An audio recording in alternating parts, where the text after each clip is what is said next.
அனைத்து தமிழ் மக்களுக்கும் கணேஷன் பணிவான வணக்கம். ஸோ வாங்க ஃப்ரெண்ட்ஸ், மார்க்கெட் பற்றி டிஸ்கஸ் பண்ணலாம்.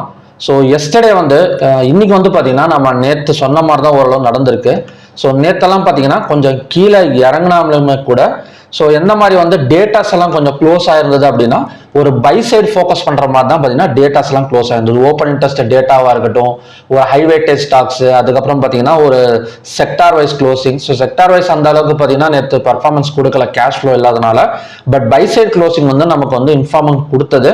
அது மட்டும் இல்லாமல் நேற்றோட ஹையை பிரேக் அவுட் பண்ணவனே நேற்று 15 மினிட்ஸ் கேண்டலில் ஒரு சேனல் ஃபார்ம் ஆயிருக்கும். ஃபார் எக்ஸாம்பிள் இப்போ நேற்றெல்லாம் நிஃப்டியெல்லாம் பார்த்தீங்கன்னா ஒரு 25,480க்கும் 25,407 ஒரு 80 பாயிண்ட்ஸ்ல பார்த்தீங்கன்னா ஒரு சேனல் பிரேக் அவுட் நடந்திருக்கும். அதாவது சேனல் கிரியேட் ஆயிருக்கும். ஸோ அந்த சேனல் இன்னைக்கு பிரேக் அவுட் நடந்தது. ஸோ அதை பேஸ் பண்ணி பார்த்தீங்கன்னா ஒரு நல்ல ஹை கொடுத்துருக்கு. நிஃப்டி எல்லாம் பார்த்தீங்கன்னா கிட்டத்தட்ட நல்ல இன்சோ, அதாவது பார்த்தீங்கன்னா நேற்று பிரேக் அவுட் 25,489 இருந்து கிட்டத்தட்ட பார்த்தீங்கன்னா ஒரு 100 பாயிண்ட் மேலே கொடுத்துருக்கு. ஸோ இது ஆரம்பிச்ச இடத்துல இருந்து பார்த்தீங்கன்னா ஒரு லோல இருந்து கிட்டத்தட்ட ஒரு 120 பாயிண்ட்ஸ் 130 பாயிண்ட்ஸ் நேற்று கம்பேர் பண்றதுக்கு இன்னைக்கு கொஞ்சம் பரவாயில்ல. ஸோ பை கன்ஃபர்மேஷன் கொடுத்துருக்கு அப்படின்னு சொல்லலாம்.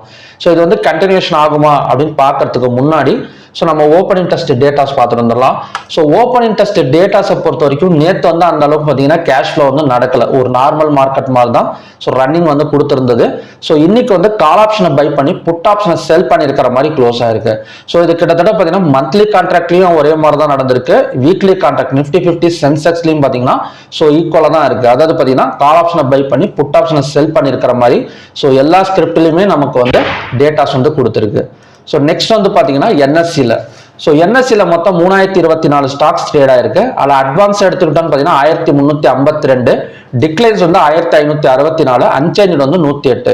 ஸோ 52 வீக் ஹையை கம்பேர் பண்ணுறதை விட 52 வீக் லோவில் 40 ஸ்டாக்ஸ் வந்திருக்கு. கிட்டத்தட்ட ஒரு 16 ஸ்டாக்ஸ் தான் பார்த்தீங்கன்னா 52 வீக் ஹைல மேலே வந்திருக்கு.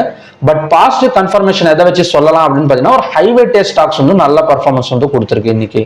ஸோ செக்டார் வைஸ் க்ளோசிங் எடுத்துக்கிட்டோம் அப்படின்னா ஐடி செக்டார் 116 பாயிண்ட்ஸ் கொடுத்து ஸோ ஒரு குரோத்ல இருக்கு. ஒரு 0.30% வரைக்கும் கொடுத்துருக்கு. ஸோ மற்றபடி Fin Nifty stocks, bank Nifty எல்லாமே பார்த்தீங்கன்னா ஒரு பாசிட்டிவ் செக்டார் தான். ஸோ நிஃப்டி பிரைவேட் பேங்க் எல்லாம் பார்த்தீங்கன்னா கிட்டத்தட்ட 0.66%. So Nifty oil and gas எல்லாம் பார்த்தீங்கன்னா 12.35 பாயிண்ட்ஸ் ஏறி 0.10%. ஸோ இதெல்லாம் பார்த்தீங்கன்னா நல்ல ஒரு குரோத்ல கொடுத்துருக்கு. ஸோ நெகட்டிவ் க்ளோசிங் ஏதாவது அதிகமாக கொடுத்துருக்கா அப்படின்னு பார்த்தீங்கன்னா ரொம்ப அதிகமாக இல்லை. ஃபார்மாட்டிக்கல் செக்டார் மட்டும்தான் பார்த்தீங்கன்னா நமக்கு -0.89 கொடுத்துருக்கு. ஸோ மற்றதெல்லாம் பார்த்தீங்கன்னா -0.2, -0.11, -0.05. ஸோ இதெல்லாம் பார்த்தீங்கன்னா ஒரு பெரிய நெகட்டிவ் கிடையாது. ஸோ எந்த சைடு டாமினேஷன் அதிகமாக கொடுத்துருக்கு இன்னைக்கு அப்படின்னு பார்த்தீங்கன்னா ஒரு பை சைட் டாமினேஷன் தான் கொடுத்துருக்கு. க்ளோசிங்கும் பார்த்தீங்கன்னா ஒரு பை சைட் டாமினேட்ல தான் க்ளோசிங் நடந்திருக்கு. ஸோ ஹைவேட்டேஜ் ஸ்டாக்ஸ் எடுத்துக்கிட்டோம் அப்படின்னா so ஹைவேட்டேஜ் stocks Maruti, M&M, automobile sector மட்டும் கொஞ்சம் நெகட்டிவ் சைடு. ஸோ மற்றபடி பார்த்தீங்கன்னா ஐடி செக்டார் பாசிட்டிவ். அது மட்டும் இல்லாமல் HDFC, State Bank of India, ICICI bank, Reliance, so top high weightage stocks எல்லாம் பார்த்தீங்கன்னா கொஞ்சம் பாசிட்டிவ் க்ளோசிங் தான். ஸோ அது மட்டும் இல்லாமல் ஒரு சில இப்போ HDFC பேங்க், அப்புறம் பார்த்தீங்கன்னா ரிலையன்ஸ் இதெல்லாம் பார்த்தீங்கன்னா இதுக்கு முன்னாடி கொடுத்த ஹைக்கு பக்கத்தில் தான் இருக்கு. ஸோ அதையும் பிரேக் அவுட் பண்ணிடுச்சு அப்படின்னா ஸோ அடுத்தடுத்து பார்த்தீங்கன்னா நமக்கு ஒரு நல்ல பிரேக் அவுட் நடந்துடும். ஸ்டாக்ஸ்லையுமே பார்த்தீங்கன்னா பிரேக் அவுட் நடந்துடும். அது மட்டும் இல்லாமல் இந்த மாதிரி ஹைவேட்டேஜ் ஸ்டாக்ஸ்ல ஒரு பிரேக் அவுட் நடக்கிறப்ப ஸோ கண்டினியூஸாக மார்க்கெட் இன்னும் கொஞ்சம் மேலே வரதுக்கான சான்சஸ் இருக்கு. ஓகே. ஸோ பேங்க் நிஃப்டியோட க்ளோஸுக்கு மேலே ஓப்பன் வச்சா ஸோ அடுத்த டார்கெட் நமக்கு என்னவா இருக்குன்னா ஒரு ஆல் டைம் ஹை வரைக்கும் வரதுக்கான சான்சஸ் இருக்கு. ஆல் டைம் ஹைக்கு ரொம்ப அதிகமாக தூரம்லாம் கிடையாது. So 57,256. So all time high 57,623, கிட்டத்தட்ட 57,628.40. ஸோ இந்த இடத்துல மட்டும் நாம் ஒரு லைன் வரைஞ்சிக்கலாம். ஸோ இது ரெசிஸ்டன்ஸா ஒர்க் ஆகக்கூடிய சான்சஸ் இருக்கு இந்த லைன். ஸோ பேங்க் நிஃப்டியில் ஆல் டைம் ஹை 57,628.40. ஸோ செட்டிங்ஸ்ல போயிட்டு நமக்கு கரெக்டான வேல்யூ எப்பவுமே டைப் பண்ணி வச்சுக்கோங்க. சும்மா நீங்களா அதாவது நாமளா ஒரு லைன் டிரா பண்ணிடக்கூடாது. 57,248 சாரி 57,628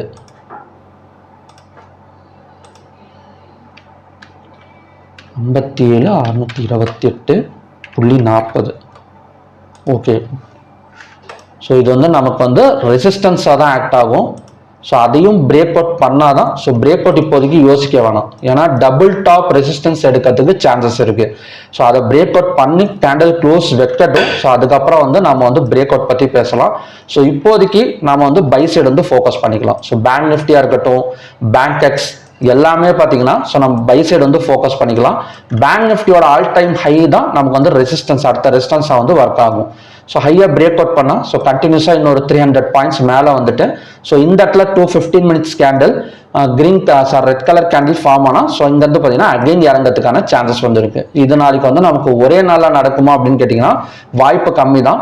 ஸோ ஹையாக பிரேக் அவுட் பண்ணாலும் க்ளோஸுக்கு மேலே ஓப்பனாலோ கொஞ்சம் பை சைடு ஃபோக்கஸ் பண்ணி நம்ம ப்ராஃபிட் புக்கிங் வந்து பண்ணிக்கலாம். ஸோ பேங்க் எக்ஸ் அப்புறம் பார்த்தீங்கன்னா பேங்க் நிஃப்டியை பொறுத்த வரைக்கும் ஸோ நிஃப்டி வந்து பார்த்தீங்கன்னா சேம் தான். ஸோ அதே மாதிரி இந்த கேண்டில் ஜூன் 30 கேண்டிலோட ஹையை வந்து மார்க் பண்ணிக்கோங்க. ஜூன் 30 கேண்டிலோட ஹை வந்து 25,669. ஓகே, இது மார்க் பண்ணிக்கோங்க. ஸோ சேம் தான். அதே மாதிரி சென்செக்ஸுக்கும் மார்க் பண்ணிக்கோங்க. சென்செக்ஸுக்கும் ஜூன் 30 ஹை கேண்டில் மார்க் பண்ணிக்கோங்க. ஸோ அதுதான் பார்த்தீங்கன்னா நாளைக்கு ரெசிஸ்டன்ஸாக ஒர்க் ஆகக்கூடிய சான்சஸ் வந்து இருக்கு. ஸோ ஃபின் நிஃப்டியும் சேம் தான். எல்லாமே பார்த்தீங்கன்னா ஜூன் 30 கேண்டிலோட ஹை தான் நமக்கு வந்து அடுத்த ரெசிஸ்டன்ஸ். ஸோ இப்போ இன்னைக்கு போட்டிருக்கிற கேண்டிலை பிரேக் அவுட் பண்ணால் ஸோ நம்ம அடுத்தடுத்து பார்த்தீங்கன்னா பை சைடு வந்து ஃபர்ஸ்ட் ஃபோக்கஸ் பண்ணிக்கலாம். ஏன்னா நல்லா நமக்கு வந்து பை சைடில் போகிறப்ப காலையில் நம்ம கால் ஆப்ஷனோ இல்லைன்னா பார்த்தீங்கன்னா அந்த இடத்துல நம்ம கொஞ்சம் பை பண்ணி ஒரு பேப்பர் ட்ரேடிங்கில் ப்ராஃபிட் புக்கிங் வந்து பண்ணுறது தான் பெஸ்ட்டு. அவசரப்பட்டு நம்ம செல் சைடு போகக்கூடாது. நல்ல ஒரு ஹை வரட்டும், அதாவது ஜூன் 30 கேண்டிலோட ஹை. இப்போ பேங்க் நிஃப்டி எல்லாம் ஆல் டைம் ஹை வரட்டும், அதுக்கப்புறம் நம்ம ரெசிஸ்டன்ஸை பற்றி யோசிக்கலாம்.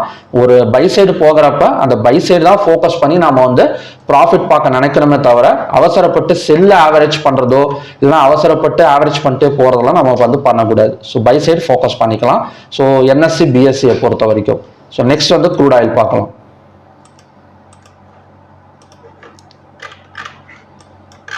ஸோ க்ரூட் ஆயிலை பொறுத்த வரைக்கும் ஸோ பை தான் மார்க்கெட்டு.